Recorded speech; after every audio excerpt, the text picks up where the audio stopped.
ரிஷபராசி மறுபிறவி எடுப்பீங்க. லைஃப்ல ரொம்ப கஷ்டப்பட்டுட்டு இருக்கீங்களா?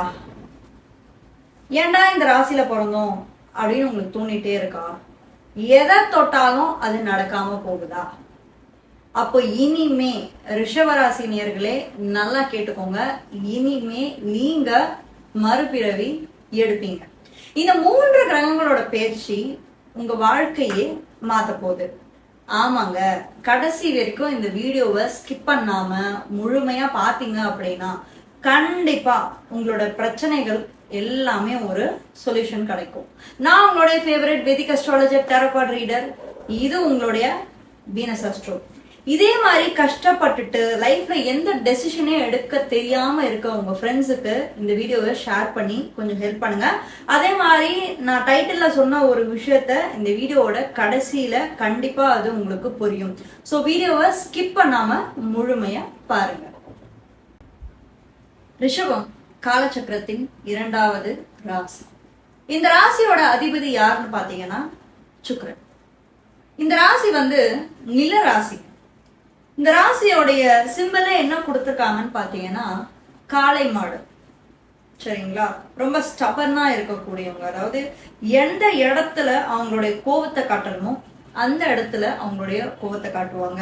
எந்த இடத்துல அமைதியா பொறுமையா போகணுமோ அந்த இடத்துல அவங்க ரொம்பவே பொறுமையா போவாங்க. சரிங்களா? இது சந்திரன் உச்சமாகக்கூடிய ஒரு வீடு.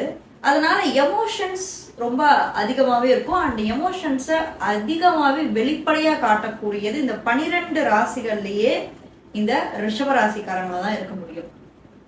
இந்த ரிஷப ராசியில பாத்தீங்கன்னு வச்சுக்கோங்களேன், சுக்கிரன் ஆட்சி பெறக்கூடிய ராசி அப்படின்றதுனால கலைத்துறை, இயல், இசை, நாடகம் இந்த மாதிரி விஷயங்கள்ல தான் அவங்களுக்கு அதீத இன்ட்ரெஸ்டும் ஆர்வமே இருக்கும். இதை நம்ம எப்படி கண்டுபிடிக்கலாம்னு பாத்தீங்கன்னு வச்சுக்கோங்களேன், இந்த ரிஷபராசியில பிறந்தவங்களுக்கு சுக்கிரனோட ஆட்சி பலம் வச்சு, அதாவது சுக்கிரன் ஆட்சியாவோ உச்சமாவோ நட்பு வீடுகள்ல இருக்கும்போது நான் சொன்ன இந்த அத்தனை விஷயங்களுமே அவங்களுக்கு இயல்பாவே இருக்கும். அண்ட் ஆர்டிஸ்டிக் ஸ்கில்ஸ் இருக்குங்க. ஸ்கில்ஸ் இவங்க கிட்ட அதிகமாவே இருக்கும். அண்ட் ஒருவேளை உங்களுடைய ஹாரோஸ்கோப்ல நீங்க எந்த மாதிரி கரியரை சூஸ் பண்ணணும் உங்களுக்கு தெரியல அப்படின்னு நீங்க நினைச்சீங்கன்னா தாராளமா நீங்க என்கிட்ட கன்சல்டேஷன் வரலாம். அண்ட் இன்னமும் நம்ம சேனலை சப்ஸ்கிரைப் பண்ணாம இருந்து இந்த வீடியோவை கண்டினியூவா பார்த்துட்டு இருக்கவங்க சப்ஸ்கிரைப் பண்ணி வச்சுக்கோங்க. ஏன்னா ஜோதிடம் தகவல்களாக இருக்கட்டும், ஆன்மீகத்தை பத்தின தகவல்களாக இருக்கட்டும், நம்மளுடைய சேனல்ல தான் நீங்க அதிகமா பார்க்க முடியும். ஸோ வீக்லி, அதாவது 2 வீடியோ உங்களுக்காக வரும். ஸோ அதனால சப்ஸ்கிரைப் பண்ணி வச்சுக்கோங்க மறக்காம. ரிஷபராசிக்கு இந்த வருடம் 3 கிரகங்களோட பயிற்சி நடந்திருக்கு அப்படின்றத நான் உங்களுக்கு முன்னாடியே சொன்னேன். ஸோ முதல்ல சனியோட பயிற்சி எப்படி இருக்கு அப்படின்றத பார்க்கலாம். ரிஷபராசிக்கு சனி யாரா வராரு அப்படின்னு நீங்க பாத்தீங்கன்னா 9 கூடியவராகவும் வராரு, 10 கூடியவராகவும் வராரு. இப்ப அவர் எங்க இருக்காரு கோச்சாரத்துல பாத்தீங்கன்னா 11ஆம் இடம் லாபஸ்தானத்துல போய் அமர்ந்திருக்காரு. அதாவது 9ஆம் இடம் 10ஆம் இடம் அப்படின்றது ரொம்பவே முக்கியமான ஒரு வீடுகள். சரிங்களா?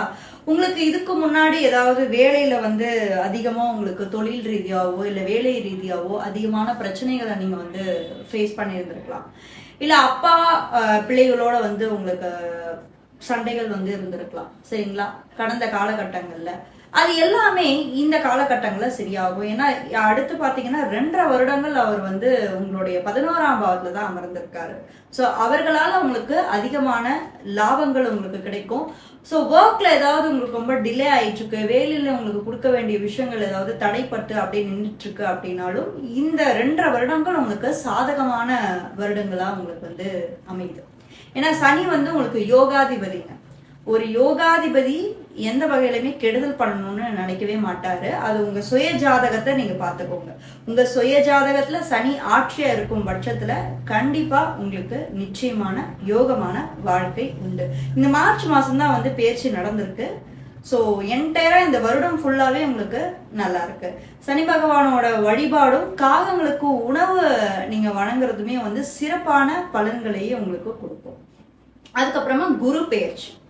குரு எங்க இருக்காரு உங்களுடைய ஜாதகத்துல இப்போ பாத்தீங்கன்னா கோச்சாரத்துல ரிஷபராசிக்கு குரு வந்து உங்களுடைய 2ஆம் பாவத்துல அமர்ந்திருக்காரு, ரிஷபத்துக்கு 2ஆம் வீட்டுல அமர்ந்திருக்காரு. குரு யாரு ரிஷப ராசிக்கு அப்படின்னு நீங்க பாத்தீங்கன்னா, குரு வந்து உங்களுடைய 8ஆம் அதிபதி, அவரே வந்து 11ஆம் அதிபதியாகவும் வராரு. ஸோ அப்ப லாபத்தை கொடுக்கணும்னாலும் குருவால மட்டும்தான் முடியும். ஸோ சிறு சிறு உடல் உபாதைகளை இந்த காலகட்டங்களும் உங்களுக்கு கொடுக்கறதுக்கு வாய்ப்பு இருக்கு. ஏன்னா அஷ்டமாதிபதி அவர் 2ஆம் வீட்டுல இருக்காரு. ஸோ எந்த மாதிரி ஃபுட்டு சாப்பிட்றீங்க, எப்படி சாப்பிட்றீங்க அப்படின்றத கொஞ்சம் கவனமா சாப்பிடுங்க. தேவையில்லாத ஹோட்டல் ஃபுட்ஸ் எல்லாம் சாப்பிட்டீங்க அப்படின்னா உங்களுக்கு தேவையில்லாத உடல் பிரச்சனைகளே வந்து வர்றதுக்கு வாய்ப்பு இருக்கு. ஏன்னா குரு அப்படின்ற ஒரு சாத்வீகமான ஒரு கிரகம். ஸோ நீங்க மோர் வெஜிடேரியன் டயட்ஸை வந்து எடுத்துக்கிறது சிறப்பு. அதுக்கப்புறமா வந்து பாத்தீங்கன்னா ராகு கேது பெயர்ச்சி. ராகு வந்து இப்போ 4ஆம் வீட்டுல இருக்கு. ஸோ இதனால வீட்டுல அதிகமான மனக்குழப்பங்கள் ஏற்படும். ஏன்னா 4ஆம் இடம்ன்றது உங்களுடைய சுகஸ்தானம், தாய் ஸ்தானம் எஸ்பெஷலி.